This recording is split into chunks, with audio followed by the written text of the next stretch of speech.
মাখানা যে একটা সুপারফুড তা এখন আমরা সবাই জানি, তাই সেই মাখানা দিয়ে দিওয়ালি স্পেশাল ডেজার্ট বানাতে শরণাপন্ন হয়েছিলাম ইন্টারনেটের।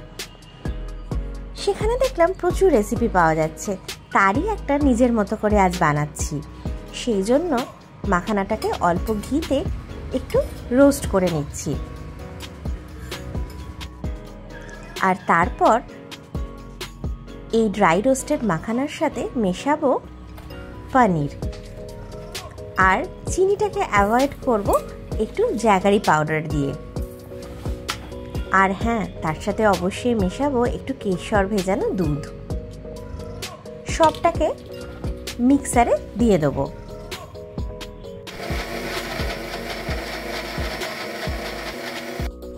গ্রাইন্ড করার পর দেখলাম মনের মতো কনসিস্টেন্সি আসেনি, তাই তার সাথে মিশিয়েছিলাম অল্প একটু দুধ।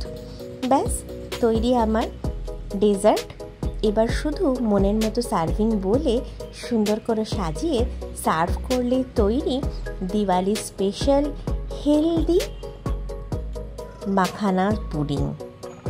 হ্যাঁ, মিষ্টিটা একটু কম হয়েছিল, তাই যাদের ইচ্ছে তারা একটু বেশি করে জ্যাগারি পাউডার দিতে পারেন, বা যারা চিনি খেতে চান তারা চিনিও দিতে পারেন। আমার জন্য ঠিক ছিল, কারণ আমি মিষ্টিটা এখন একটু কম খাই। আর গার্নিশিং পার্টটা তো অ্যাভয়েড করা যাবে না, তাই সুন্দর করে ওপর থেকে দিয়ে দিলাম একটু কেশর। কেউ চাইলে পেস্তাও দিতে পারেন, আমার কাছে সেদিন পেস্তা ছিল না। ব্যাস এবার সুন্দর করে সাজিয়ে দেব আমার Diwali special dessert makhana pudding.